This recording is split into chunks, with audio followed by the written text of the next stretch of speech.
Hello, everyone. I'm Kathy Jacobs, and I'm the chair of the National Academies study on regional energy water demonstrations. I'd like to welcome you all here today. We're really glad that you've joined us. Our committee is meeting for the first time, and this is our first public meeting. Very happy to have you with us. And if we could move to the next slide. I want to start by reviewing our expectations for conduct. These expectations are established by the National Academies, and they are committed to principles of diversity, integrity, civility, and respect in all activities. We're looking to everyone on this call to help us maintain a professional and cordial environment and to be respectful of each other. It's essential to the National Academy's mission of providing nonpartisan evidence-based advice. The participants avoid political or partisan statements and maintain a culture of mutual respect. You can read the full policy on the National Academy's website. And as I'm sure many of you are aware, the National Academies are the source of expert advice to the federal government and its agencies, as well as others, informing policy with evidence. It sparks progress and innovation and confronts challenging issues for the benefit of society. And the National Academies have been in existence for over 150 years at this point. Now, for a bit of background, I'd like to move to this particular project that we're talking about, which is enabling DOE regional energy water demonstrations. As you can see from this list of our assignments, there has been an agreement put together already for what it is that this particular committee is going to do. We are supposed to be looking for visions and programmatic elements that could bolster the design and success of DOE's regional energy water demonstrations.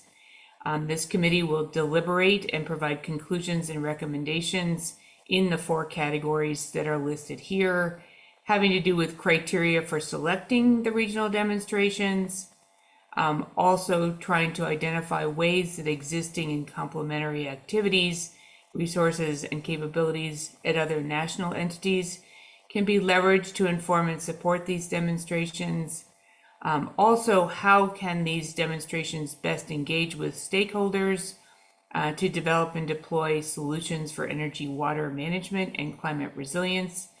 And then finally, what are the near and long-term impacts of regional energy water demonstrations? How should they be evaluated and what metrics should be used? Next. So our study timeline is essentially this year. We're going to be doing all of our deliberations. The committee meetings will be held throughout the year in various regions of the United States.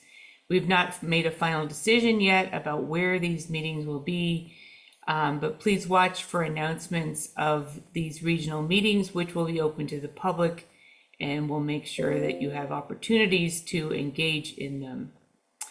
After we do these regional meetings, there will be a draft put together that gets independently reviewed and responded to by our committee.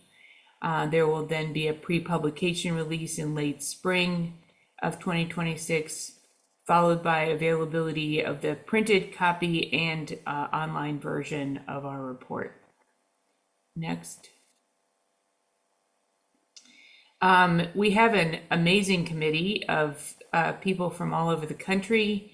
I'm joined by Clifford Chan from East Bay Municipal Utility District, Heather Cooley from Pacific Institute, Kirk Ellison from Electric Power Research Institute, Emily Grubert from the University of Notre Dame, Kurt Jody from Tennessee Valley Authority, Jordan Curran from North Carolina State University, Safiq Khan from University of California at Merced, Bruce Logan from Penn State, Sheila Olmsted from Cornell University, Ashlyn Stillwell from the University of Illinois at Urbana-Champaign, and Nick Tu from the Geological Survey of Alabama and the State Oil and Gas Board, as well as Pei Zhu from New Mexico State University, and Julie Zimmerman from Yale.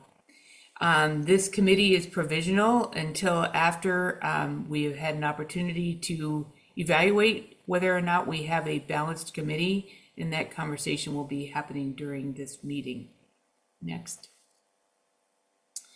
So I'd like to talk a little bit about the agenda, and then we will be turning it over to our colleagues from the Department of Energy. The initial part of this agenda will be from the Water Power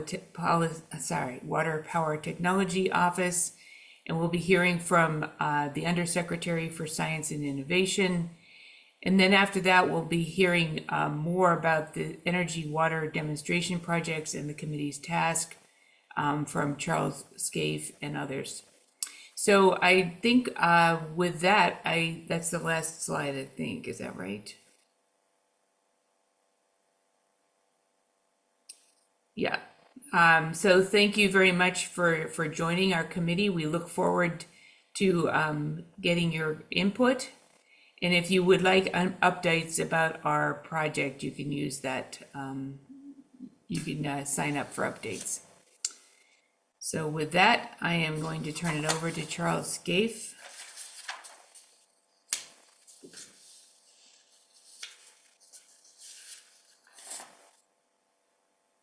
Thanks so much, Kathy. I just want to make sure everyone can hear and see my screen. Yes. Perfect. Hi, everyone. My name is Charles Scaife. I'm with the Department of Energy Water Power Technologies Office. I'm a technology manager there and also represent the office funding this particular initiative. So for this part of today's discussion, we'll just begin with some introductions of the team so you can kind of get to know some of the familiar faces working in energy water at the U.S. Department of Energy. Then I'll hand it over to my colleague to talk about some of the work in energy water as some additional context that's happening across the federal government. And then we'll have a special announcement from our guests. And then we'll dive into energy water resilience within my office, the Water Power Technologies Office at DOE. And then, as Kathy mentioned, we'll open it up for Q&A. So again, I'm Charles Scaife. I'm a technology manager with the Water Power Technologies Office.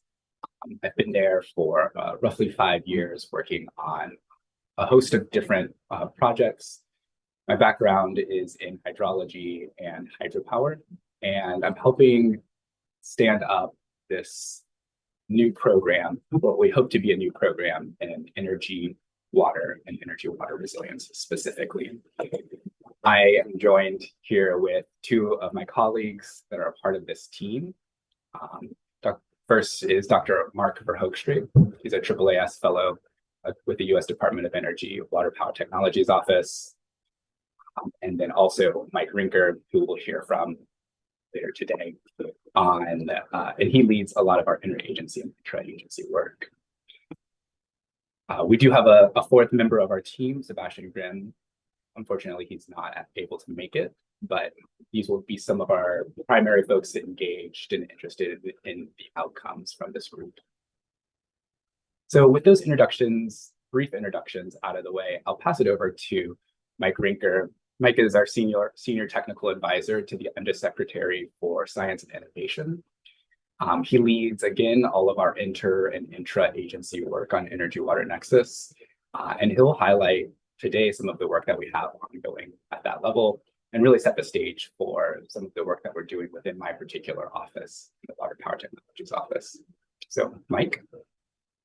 Great. Thank you, Charles. And thank you, everybody. And I feel really honored to be with such an esteemed group today, including the members from the committee, as well as our esteemed guests who I'll bring up in a moment.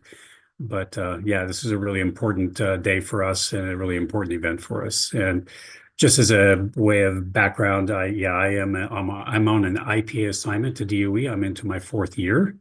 And as Charles indicated, I'm working on a lot of our energy water nexus stuff, both from the interagency and the intra-agency level. So a little bit about what we've been doing across the federal government. For those who are familiar, and some of you have probably seen this before, the Energy Act of 2020, in particular, Section 1010, had Congress required us to work between the Department of Energy and the Department of the Interior to set up what is called the Nexus of Energy and Water for Sustainability, or NEWS, an RD&D office, and then to initiate and launch an Interagency Coordination Committee. And the ideas there have been to develop common goals, determine how we can better collaborate across the federal family together. And one of the big asks has been to issue a strategic plan on the energy water nexus from a U.S. perspective, not just from a DOE perspective, in terms of RD&D activities.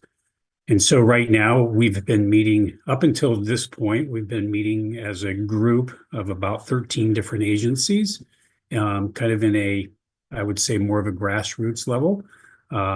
We've done quite a few things over the last couple of years in terms of just trying to get to know each other, start to look at how we collaborate and what we can do next. But the one thing that we were kind of waiting for and we've been working on behind the scenes is actually to establish this office in an official capacity.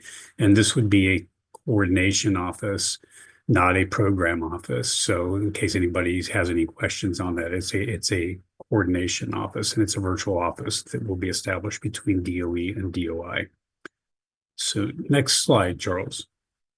And so within the Department of Energy as well, we've been working internally within the department to look across, from a cross-cutting perspective, looking across the agency in terms of what all is happening everywhere from the Office of Science, which is our very basic research arm of the department, all the way through our applied programs and even some other programs that are not even part of our applied program offices, and looking at what are we doing, what kinds of energy water activities we're up to, and trying to understand how even internally we can better collaborate together and work together. Actually, we've had some really good examples of recent real collaborations that have actually started where actually different offices are putting skin in the game to work together. So it's been really, really dynamic and very interesting to do that. In the meantime, we do have a long history here in energy water at the Department of Energy. Obviously, through our Office of Science programs, when we look at climate and climate change and some of the modeling efforts that have been ongoing for the last more than 20 years, and I'm sure many of you are aware of those. So between that and some work that actually concluded back in 2014 from one of the previous administrations when they were looking at the energy water nexus and some of the challenges and opportunities at that point. What we've done subsequent to that is actually put together what we call a coordination plan, an internal plan for DOE, where we're looking at the energy water nexus across the agency. And our plan is to take that kind of information and utilize that with our interagency group. And so just a little bit more, and then I'm going to turn it over here in a minute. So what we've been working on for the last several, it's been a while, I'll leave it at that. We've been working on trying to establish this office, both through the Department of Interior as well as through the Department of Energy. And we've had some really great partners at the Department of Interior that's been helping us along and trying to push, if you will, through the system to make sure that the secretaries from both of the departments were aware of what was going on and delegated appropriately. And then we've worked for the last number of months actually putting together a memorandum of understanding between the Department of the Interior and the Department of Energy. And what I want to celebrate today as part of this meeting is this, I'd like to make the announcement, this formal announcement, that we've actually now established this office called the NEWS RD&D office officially through the signing of the MOU by both Department of Interior and the Department of Energy. So that's really exciting. And I think you'll find, obviously, it's not going to be too difficult to see the connections between what we're trying to do with NEWS RD&D as well as some of the things that Charles is working on, especially with this regional energy water demonstrations activities. So there's going to be a direct connection. And I guess the way I'll kind of leave it is that News RD&D is definitely if you will, a stakeholder in terms of the success of Charles and what we're trying to do with this work with the National Academies. So these things are all very part and parcel. So next slide. So what I want to do, originally, we had planned to have Michael Brain, the Principal Deputy Assistant Secretary and Acting Assistant Secretary for Water and Science. We actually had scheduled him and Dr. Richmond, the Undersecretary for Science Innovation at DOE, to be together. But between the storm Blair that is kind of blanketing the Washington, D.C. and East Coast, and of course, there's a lot of curtailment of activities in DC because today is the vote count as well. So we made the decision not to do that, but I would like to introduce Michael Brain from the Department of Interior, and I really appreciate his presence and him being willing to provide us some remarks on what I would call kind of a momentous day for us on this announcement. So, Michael. Thank you very much, Mike, and thank you, Charles, for all the work you've done on this. Mike, I would associate myself with your remarks that this has been something that has been a long time coming, and pivoting to a virtual ceremony is obviously part of that too. Sometimes the most important stuff that we get done is the hardest thing. So I'm glad we can do this today. So it's really good to be here with all of you, with Undersecretary Richmond and our other DOE and DOI colleagues to make this announcement regarding News RD&D and the MOU that was just mentioned between our two agencies. As mentioned, as the Principal Deputy Assistant Secretary for Water and Science at the Department of the Interior, I have the pleasure of working very closely with both the Bureau of Reclamation as well as the United States Geological Survey. And Energy Water Nexus is certainly something that is central to the work of our team. Reclamation is the largest wholesaler provider of water in the United States, and it's the second largest producer of hydropower in the United States. And as the department's science agency, USGS provides critical research that informs the decision-making on Energy Water Nexus across their water, energy, and mineral resources mission areas. The News RD&D virtual office and the committee will provide needed forum to advance existing collaborations, share best practices, and accelerate progress on these key issues. And these new structures are going to enhance awareness of energy water activities across our agencies and provide a shared framework, enabling a more unified whole of government effort related to this important issue. The office and the committee will also serve as a coordination forum for ongoing partnerships and further our ability to leverage cross-agency expertise and support accelerated progress on key energy water issues. One example is that News RD&D will continue to advance coordinated understanding of R&D needs in infrastructure, hydropower, and water resources. And it will also further DOI collaboration with DOE to develop new water supply opportunities via water treatment and desal R&D. On behalf of the Department of the Interior, I want to say thank you again to our partners at DOE and all the other agencies who have supported this work. In particular, I want to say thank you to the committee members, to Chair Jacobs. Thank you for all that you do. And I want to say thank you to the Department of the Interior Chief of Staff for Water and Science, Isis Farmer, who will be continuing this work for our hallway and for the department.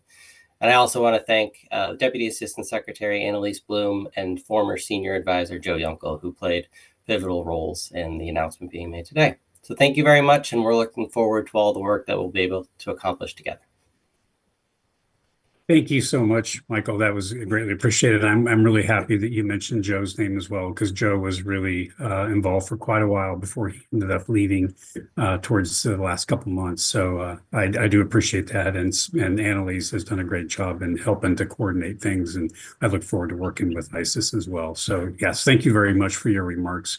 Thank you. I really appreciate it. I think we've had a great collegial environment so far, and I have no doubt that will continue throughout the future. So thank you so much. I really appreciate it.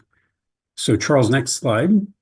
So next, I would like to introduce Dr. Jerry Richmond. She's the Undersecretary for Science Innovation at the Department of Energy. And I guess in one way, shape, or form right now, she is still my boss. And it's been a pleasure working with her as I've been working with that office for the last year plus directly. And she's an amazing person.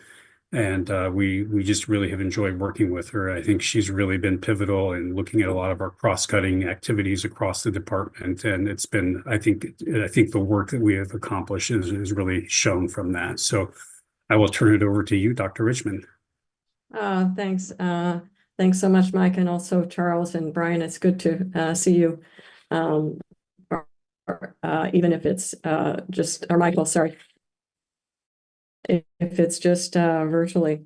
So good afternoon, everyone. I'm so thrilled to be here today for this really important gathering with the National Academy of Sciences to kick off this Department of Energy funded and independent consensus study regarding regional energy water demonstrations.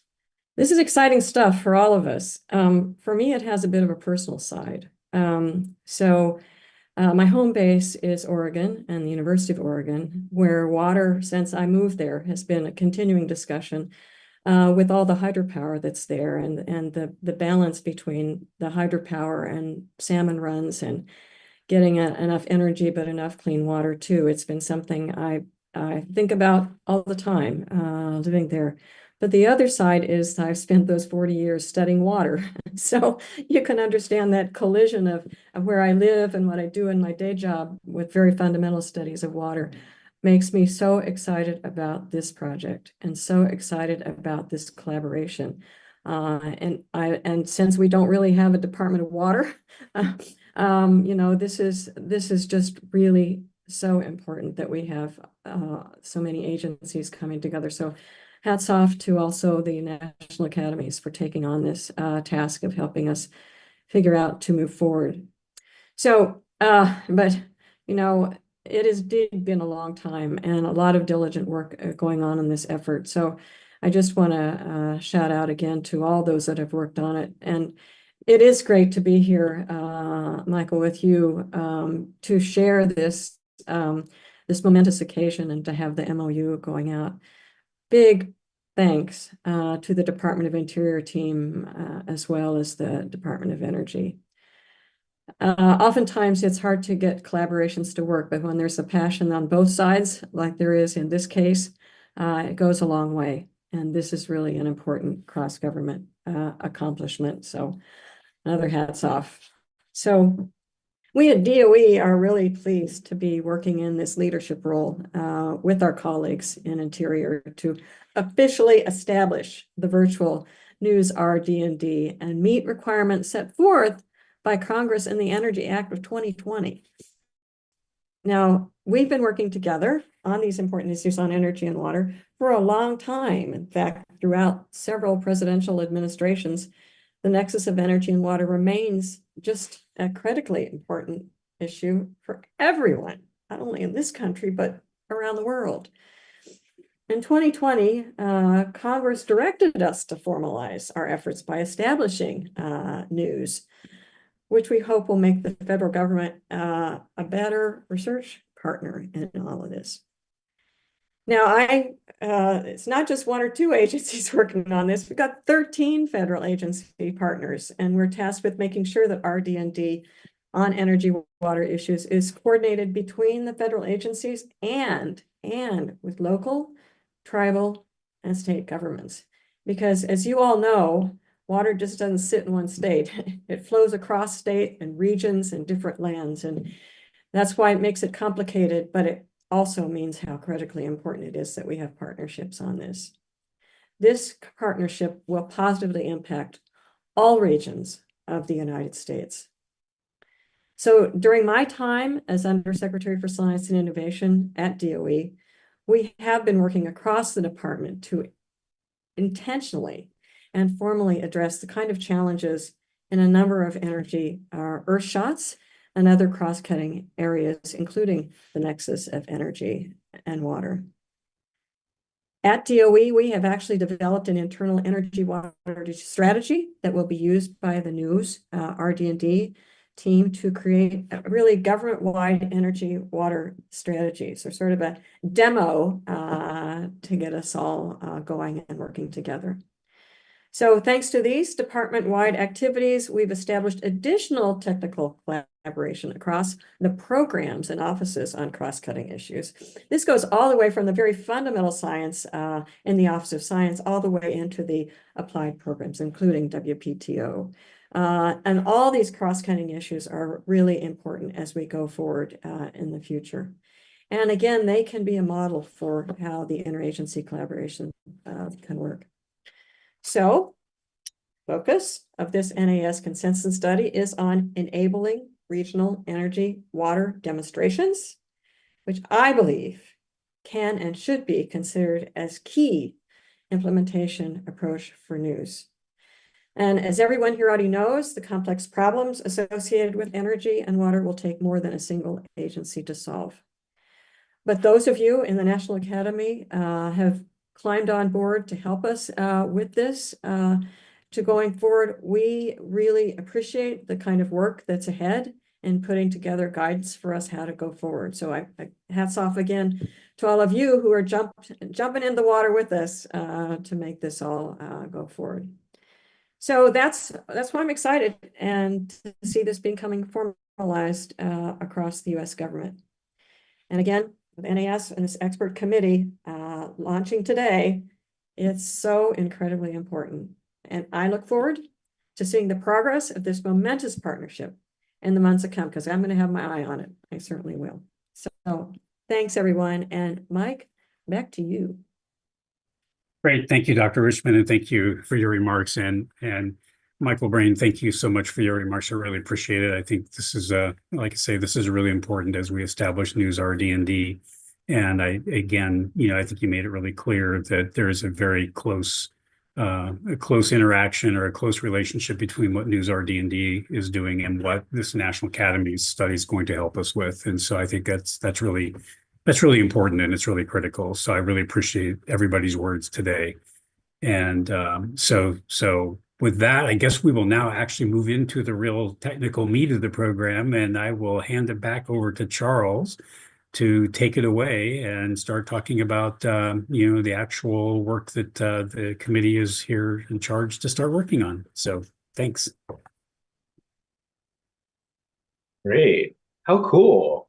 We have a new virtual coordination office on energy and water Nexus, which I feel like is so apt for what we're about to discuss today and for what the committee will be sort of working on, I guess, in the next couple of years.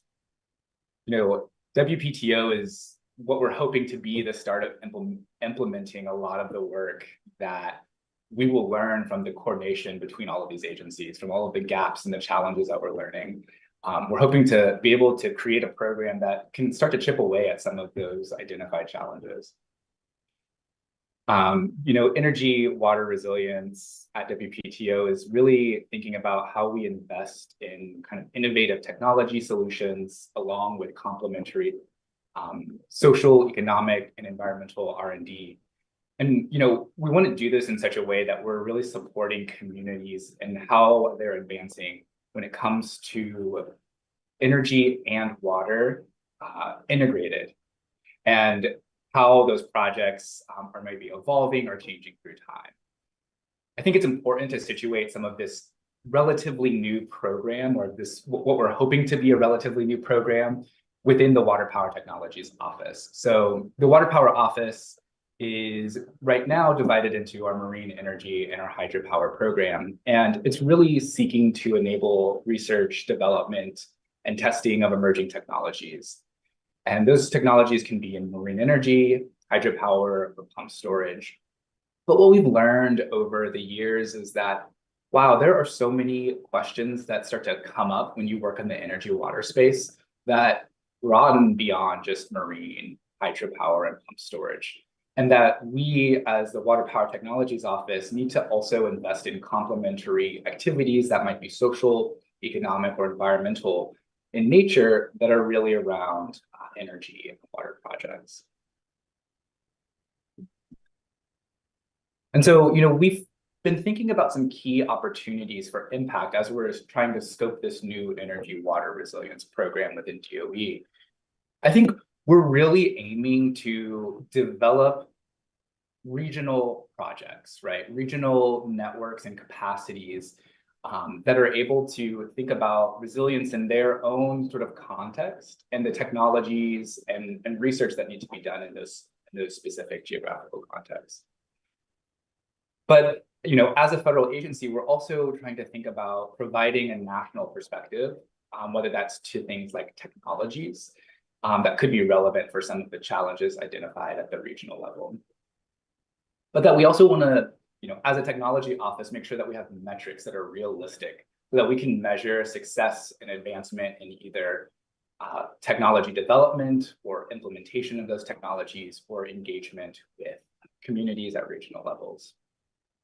And I think finally, we're really trying to develop a program that's aiming to serve as perhaps a national navigator for energy water resilience.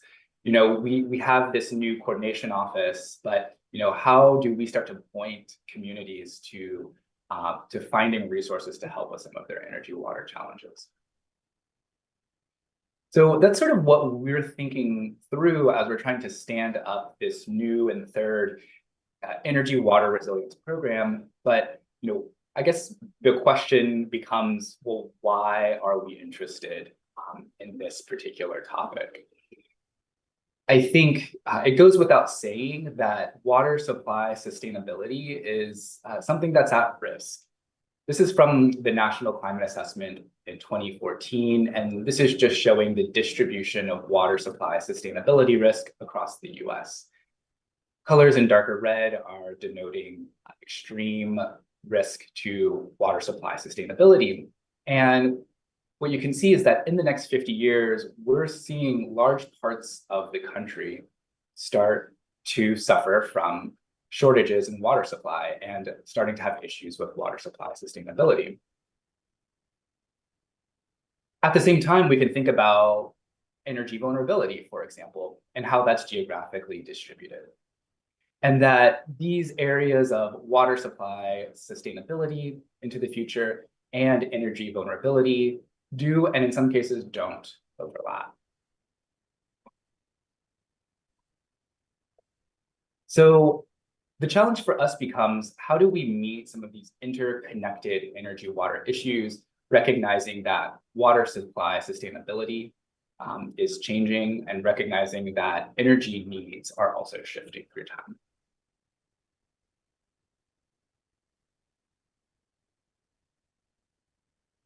So I think, one way in which we're trying to overcome these gaps is first just recognizing that energy and water sectors are really interconnected and complex beasts.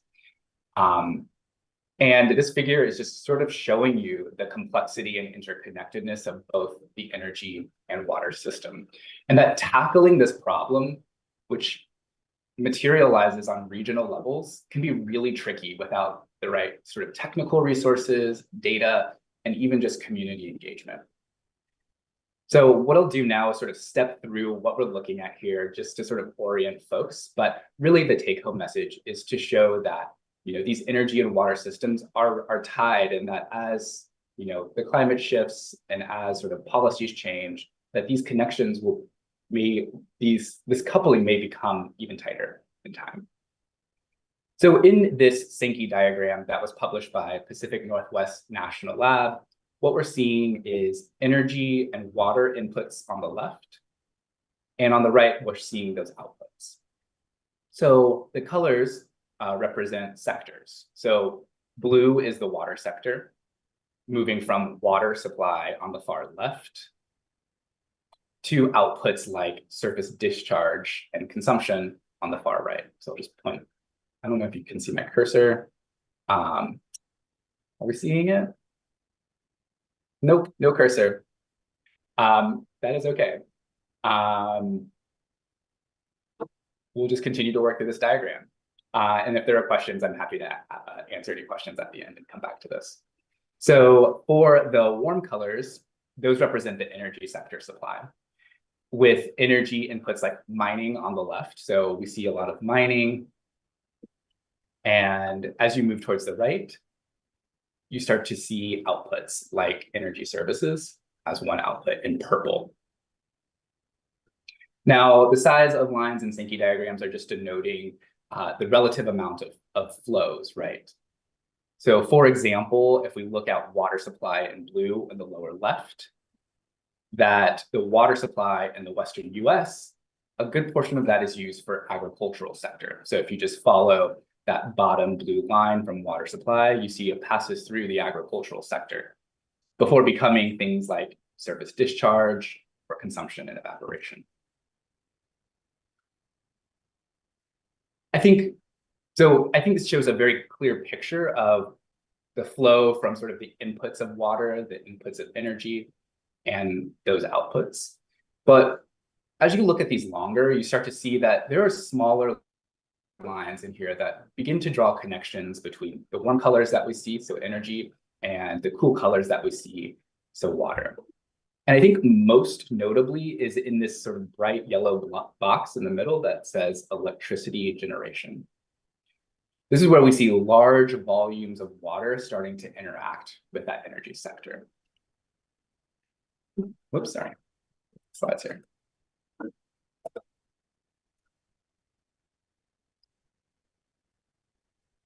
However, there are some thinner lines within this that are also drawing connections between energy and water.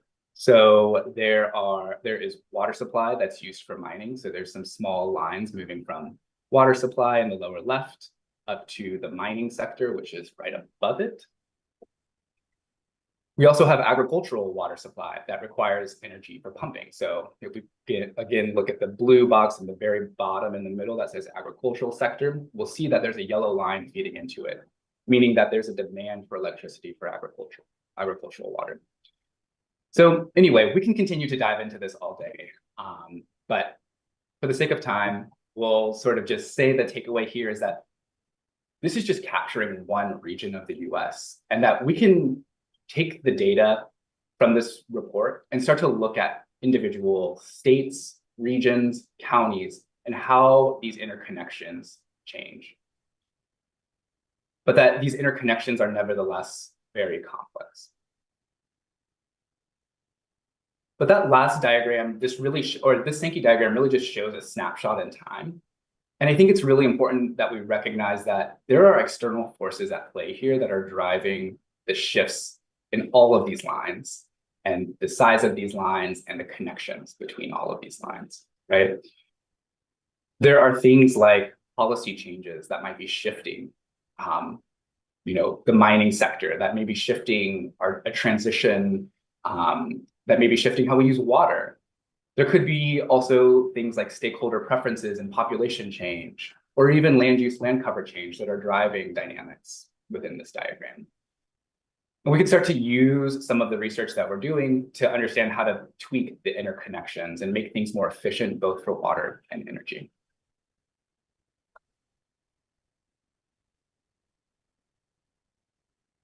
So at the Water Power Technologies Office at DOE, we're really trying to think about where can we have impact on some of these interconnections between energy and water.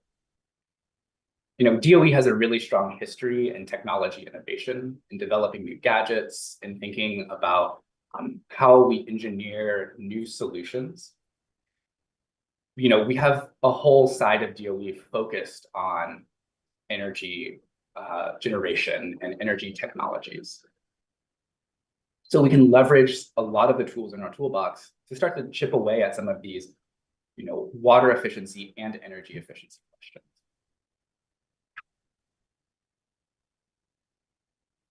But that to really make an impact when it comes to coupled energy and water resilience, we really have to think about not just the technology, but how those technologies scale to being used.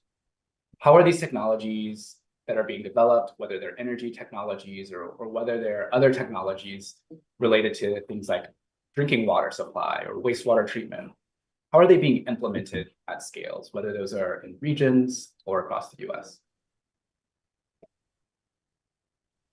And then I think this is a really easy one to overlook, but a really critical one to scaling technology adoption. And that's understanding the stakeholders, right? That we need to have a clear sense of who the people are that are thinking about these coupled energy water issues and who will be implementing some of these solutions. And are they engaged in the process? So this just brings me back to our energy water resilience priorities. Thinking about technology development as sort of a key tenet of the work that we do at DOE, layering that with understanding what people need. So on some level, societal integration, and hoping that that helps get us to scaled application, regional energy water demonstrations of technologies. And so, with this new program, we're really trying to accelerate integrated and multi-purpose innovations that improve water and energy use, leading to things like resilient water and energy systems. But that we can't create a one-size-fits-all solution because energy water resilience is so place-based.